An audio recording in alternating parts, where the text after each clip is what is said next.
We thought they were done. We thought the Houston Astros were finished terrorizing the American League after 7 straight ALCS appearances. We thought they were done last year after they got off to a horrific start of 7-19, but they somehow crawled out of that tremendous hole they dug themselves and finished the season 88-73 and won the AL West. How has this happened? Who's to blame for this? They would go on to face the Tigers in the wildcard series, and it was unfortunate for them that they would be going up against Tarek Skubal, who would go on to win the Cy Young. And he would have a normal day at the office, going 6 innings of shutout ball, striking out 6. Tigers would take game 1, and it looked like the Astros were going to come away with a win in game 2, up by a run heading into the 8th inning, but the Astros bullpen would get into trouble. The Tigers would knock around Ryan Presley to get runners on and ultimately tie on a wild pitch to Riley Green. And then their newly acquired closer, Josh Hader, would come in and immediately issue a 4-pitch walk to Spencer Torkelson to load the bases. Andy Ibanez would come up to pinch hit and clear the bases with a double that would push the Tigers to win the game 5-2, knocking the Astros out of the playoffs. And for the first time in 8 years, the Astros failed to appear in the ALCS, ending their streak at 7. This was when they were supposed to be done. They had some very big questions heading into the offseason, and the roster was looking like it would go through some big changes. Justin Verlander was on an expiring contract, and with him being over 40, it was unsure whether or not he would keep playing. And if he did keep playing, it was debatable if the Astros would offer him a contract. Yusei Kikuchi was also a free agent, and he really performed well for the Astros after coming over from Toronto at the trade deadline. Alex Bregman was heading into free agency, and after a lengthy time trying to get a contract at his original asking price of $200 million,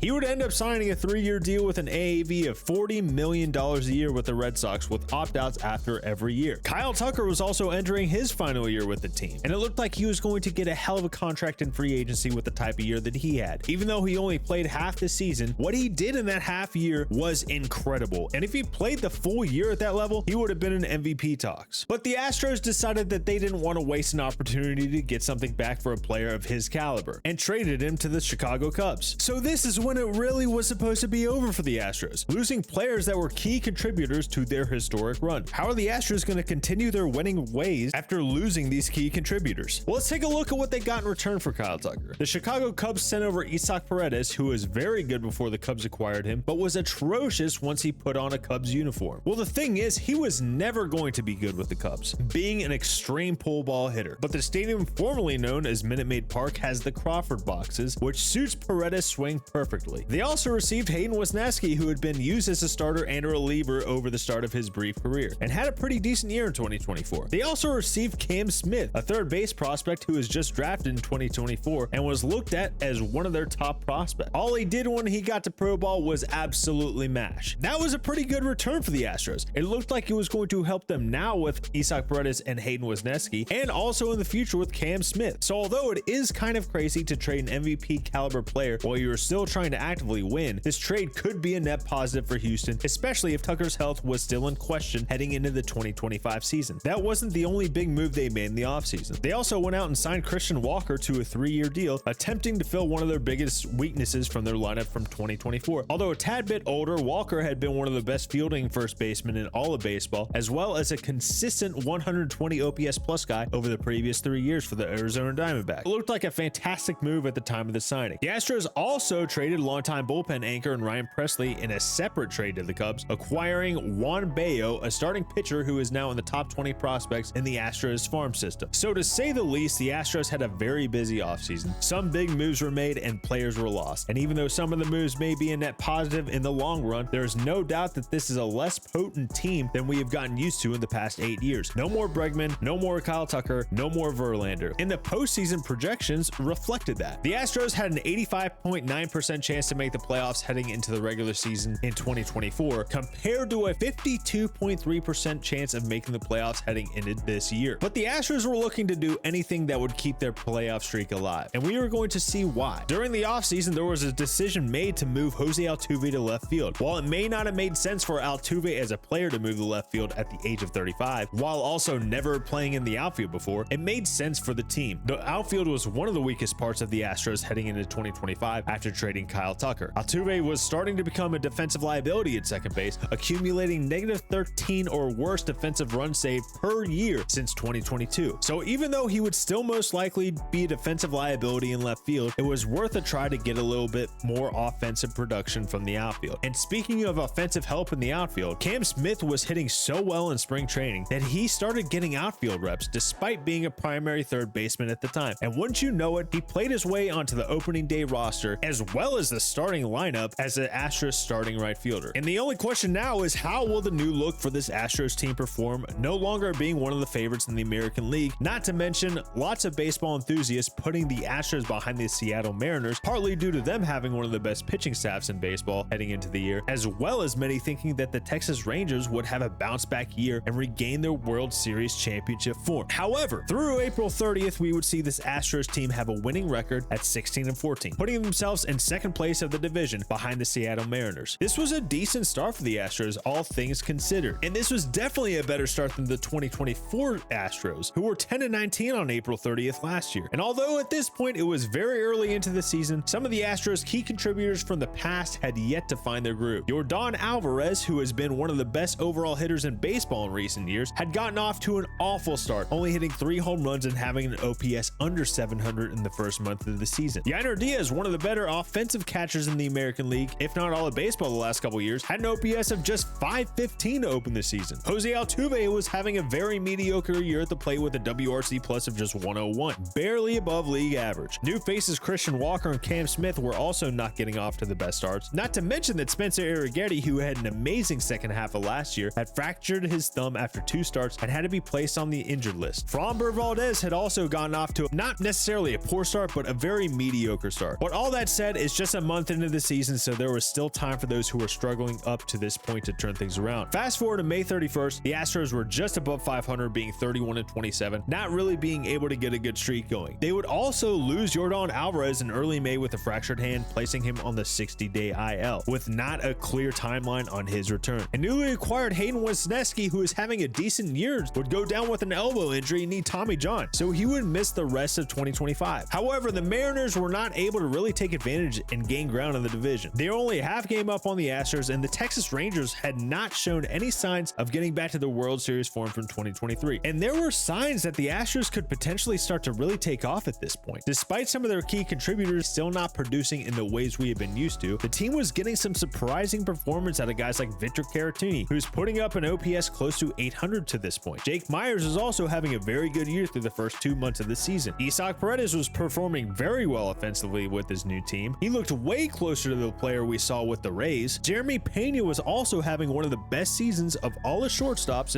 in Major League Baseball through the first 2 months of the season. Hunter Brown was also emerging as one of the best pitchers in all of baseball. Cam Smith was also looking like he was getting more comfortable at the plate, and I hadn't even mentioned the bullpen yet. They had been lights out so far, being 8th in baseball in ERA, 4th in FIP, and 3rd in WAR through May. The door looked to be wide open for this Astros team to do some damage and gain some ground in the division, and that's exactly what the Astros would do. They've gone from just a couple games over 500 to having a sizable lead in the AL West, not to mention that they are just one of the best teams in baseball as of now. And from June 1st, they've been firing on all cylinders. They've been hitting, they've been pitching, and we have seen some of the guys who hadn't started so hot begin to turn things around. Jose Altuve has mashed since the beginning of June, OPSing right around 900. Cam Smith has looked really good. It's looked like he started to figure things out at the major league level. And since June 1st, he's had an OPS around 800. Isaac Paredes has continued doing what he has done all year, and he has also hit for power, hitting 8 homers since the beginning of June. Although not all the way back to what we are used to from Christian Walker, he's looked a little bit more like the player we saw with the Arizona Diamondbacks. Framber Valdez has been lights out since the beginning of June, as well as Hunter Brown. Would not be surprised at all if both of them got Cy Young votes at the end of the year. And the bullpen has still been very good, minus a couple bad outings from Josh Hader amongst others. Even though the Astros have been on a tear, there were still some developments that were a little bit concerning for the Astros. Jeremy Pena, who has had an OPS over 900 since June 1st and was also elected to the All-Star team, was placed on the IL with a fractured rib. Jake Myers, who is also performing extremely well with an OPS over 800 since early June, was placed on the IL with a strained calf, so he might be out for some time. Ronel Blanco went down with an elbow injury in early June that required Tommy John surgery. He wasn't having the type of year he had last year, but with all the injuries this pitching staff has suffered, what he was doing this year was extremely valuable. Also, Lance McCullers Jr. has looked like a shell of his former self so far, and is pretty much a liability to put on the mound every 5th day at this point. So there are still questions regarding this team. With the trade deadline only a couple weeks away, this team's position to be buying is a certainty though. They could find more starting pitching at the deadline to address the injuries that have occurred to their pitching staff. They could go get some outfield help to replace Jake Myers depending on how long his calf will keep him sidelined. But despite all these injuries and poor developments, the Astros have still been able to put themselves in a great position heading into the second half. Speaking of more good things, things, Jeremy Pena has already started fielding ground balls, so he could be back sooner than later. Spencer Arrighetti is also slated to begin throwing to live hitters again soon. And even though there isn't a concrete timetable on Yordan Alvarez getting back to action, if he does get back and performs closer to his career norms, that would be huge for this lineup. If Houston is doing this well with the amount of injuries and underperformances they've seen so far in 2025, they could be even scarier if they add significant pieces at the deadline and some of their underperformers turn it on. So as of right now, it looks like the Astros are going to continue their winning ways, and I don't know if they're ever going to be knocked down from the top.